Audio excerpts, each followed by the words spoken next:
નમસ્કાર વિદ્યાર્થી મિત્રો, ધોરણ 9ની અંદર આપણે દ્વિતીય પરીક્ષાના વિષય ગુજરાતીનું પેપરનું સોલ્યુશન કરી રહ્યા છીએ વિદ્યાર્થી મિત્રો।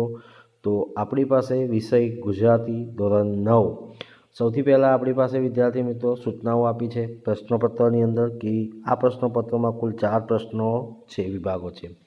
જમણી બાજુના અંક પ્રશ્નોના કુલ ગુણ દર્શાવેલા છે। તો સૌથી પહેલાં આપણી પાસે વિદ્યાર્થી મિત્રો વિભાગ અ જે ગદ વિભાગ છે એની અંદર આપણી પાસે વિદ્યાર્થી મિત્રો નીચેના પ્રશ્નો એક વાક્યમાં ઉત્તર લખો। સૌથી પહેલાં આપણી પાસે પ્રશ્નો છે લોહીની સગાઈ, પાઠના લેખકનું નામ જણાવો। તો જવાબ છે વિદ્યાર્થી મિત્રો ઈશ્વર પેટલીકર। ત્યારબાદ વિદ્યાર્થી મિત્રો બીજો છે છાલ છોતરા અને ગોટલા પાઠનો સાહિત્ય પ્રકાર જણાવો, એટલે એનો જવાબ છે વિદ્યાર્થી મિત્રો હાસ્ય નિબંધ। ત્યારબાદ પ્રશ્ન બ છે વિદ્યાર્થી મિત્રો નીચેના પ્રશ્નો ઉત્તર ટૂંકમાં લખો। 2 પ્રશ્નો છે, પ્રત્યેકના 2 ગુણ છે। ત્યારબાદ વિદ્યાર્થી મિત્રો આપણી પાસે આવે છે બંને પ્રશ્નોની ચર્ચા કરીએ। એક પ્રશ્ન અથવાની અંદર છે। પહેલો જ પ્રશ્ન છે પ્રાચીન સમયના કોઈ ઋષિ આજે આવે તો તે શું કહેશે? તો જવાબ છે વિદ્યાર્થી મિત્રો તમારે જોવાના છે પેપર સોલ્યુશનની અંદર। ત્યારબાદ આવે છે પ્રશ્ન નંબર 2। પ્રશ્ન નંબર 2ની અંદર પણ આપણે 2 પ્રશ્નો આપેલા છે। એક પ્રશ્ન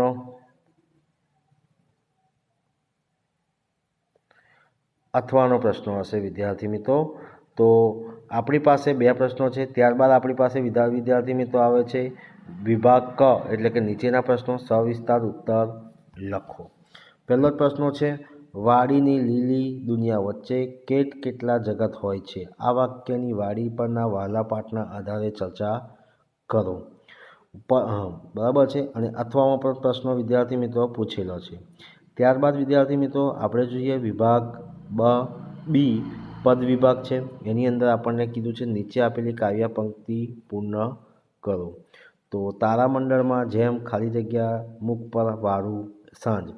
તો અહીંયા વિદ્યાર્થી મિત્રો બાજુમાં તમને પંક્તિ પૂરી કરીને આપી છે તારામંડળમાં જેમ સસિયાળ શોભે એમ જડિંગ હીરો, બરાબર છે। એ કાવ્ય પંક્તિને આપણે અહીંયા બાજુમાં પૂર્ણ કરીને આપ્યું છે, જે તમે જોઈ શકો છો અને એને લખી પણ શકો છો।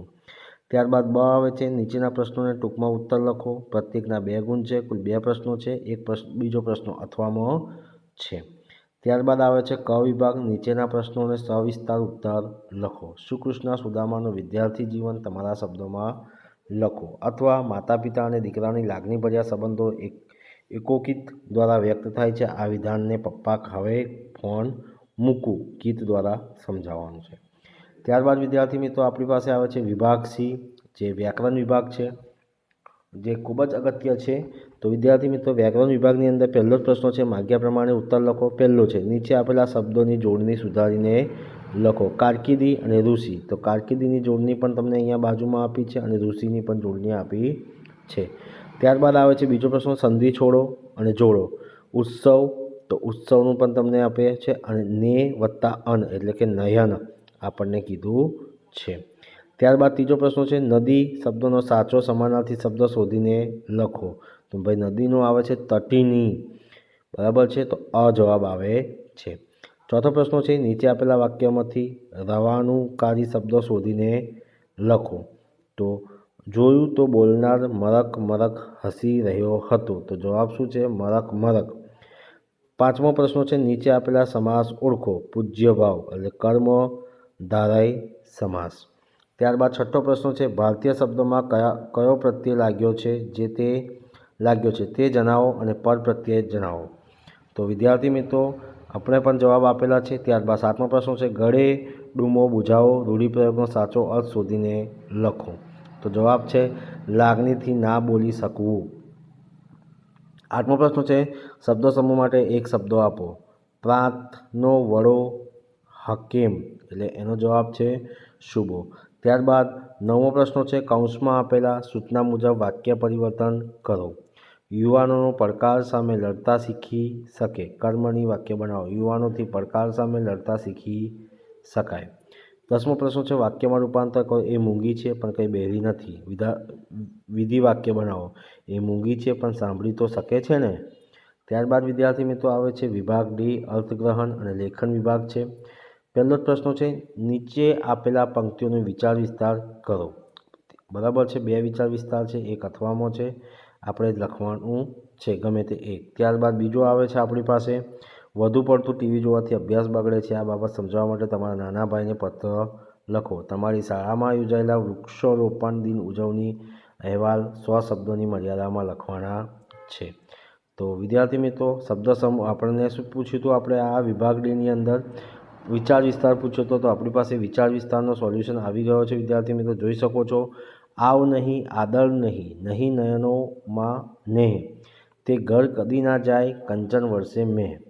આ પંક્તિઓમાં કવિ કહે છે, જેઓ આપણે અવકાર આપે નહીં, આદર આપે નહીં અને જેમની આંખોમાં આપના માટે પ્રેમ ના હોય, તેમને ઘેર સોનાનો વરસાદ વરસતો હોય તો પણ આપણે ના જવું જોઈએ। દરેક મનુષ્યને પોતાનું સ્વમાન વહાલું હોવું જોઈએ। કોઈ શ્રીમંત વ્યક્તિને ઘેર જવામાં આપનું સ્વમાન જળવાતું ના હોય તો આપણે તેને ઘેર ના જવું જોઈએ। પ્રેમ વગરના પકવાન કરતાં સ્નેહના સૂકા રોટલામાં વધારે મીઠાશ રહેલી છે। ભગવાન શ્રી કૃષ્ણ દુર્યોધનના મહેલના મેવા મીઠાઈ આરોગવાનું ટાળીને વિદુરને ઘેર જઈને ત્યાં ભાજી ખાવાનું પસંદ કર્યું હતું। આપનું સ્વમાન સાચવવા માટે આપણે જે કંઈ નુકસાન વેઠવું પડે તે વેઠવું જોઈએ, પણ સ્વમાનને ભોગ મેળવનાર મોટામાં મોટો માણસ અતિથિને સ્વીકાર કરવું જોઈએ નહીં। આપણે આપનું સ્વમાન જાળવીએ તેમજ અન્યનો સ્વમાન પ્રત્યે પણ સભાન રહીએ છીએ। ત્યારબાદ વિદ્યાર્થી મિત્રો આપણી પાસે આવે છે બીજો વિચાર વિસ્તાર છે, એ પણ તમે વિદ્યાર્થી મિત્રો અહીંયા જોઈ શકો છો અને એની આધારિત તમે પણ લખી શકો છો। ત્યારબાદ વિદ્યાર્થી મિત્રો આપણી પાસે આવે છે, બરાબર છે, વધુ પડતી ટીવી જોવાથી અભ્યાસ બગડે છે, આ બાબત સમજાવવા માટે તમારા મિત્રને પત્ર લખો। અહીંયા વિદ્યાર્થી મિત્રો તમને પત્ર દેખાઈ રહ્યો છે, જોઈ રહ્યા છો કે પત્ર કેવી રીતે લખવાનું છે। એ પત્ર આધારિત તમારે લખવાનું છે વિદ્યાર્થી મિત્રો, તમારે સ્ક્રીનશોટ લઈ લેવાનું છે અને એના આધારિત તમારે પત્ર લખવાનું છે। ત્યારબાદ વિદ્યાર્થી મિત્રો તમારી પાસે આવે છે, તમારી શાળામાં વૃક્ષો રોપણ દિનનો અહેવાલ તૈયાર કરો। તો અહીંયા અહેવાલ તમને વિદ્યાર્થી મિત્રો આપેલું જ છે। અમારી શાળામાં દર વર્ષે વૃક્ષારોપણ દિન ઉજવવામાં આવે છે, પરિણામે અમારી શાળામાં પટાંગણમાં આજે 100 જેટલા વૃક્ષો ઊભા છે। એના આધારિત આપણે અહીંયા નિબંધોનો લખવાનો હોય છે। ત્યારબાદ વિદ્યાર્થી મિત્રો આપણે જોઈ શકીએ છીએ, નેક્સ્ટ પ્રશ્નો છે આપણી પાસે, કાવ્ય પંક્તિવાળી વાક્ય છે, એની આધારિત પણ આપણે અહીંયા પ્રશ્નો કીધા છે વિદ્યાર્થી મિત્રો। તો આ પ્રશ્નોના જવાબ પણ તમને અહીંયા આપેલા છે, તમે જોઈને પણ લખી શકો છો। ત્યારબાદ આવે છે, નીચે આપેલા વિષયો પર આશરે 200 શબ્દોમાં નિબંધ લખો।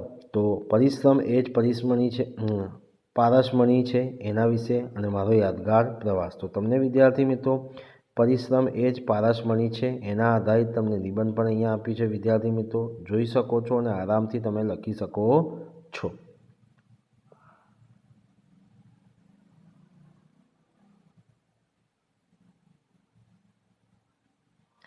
ત્યારબાદ વિદ્યાર્થી મિત્રો મારો યાદગાર પ્રવાસ નિબંધ આવે છે, એને પણ તમે જોઈને આરામથી પણ લખી શકો છો।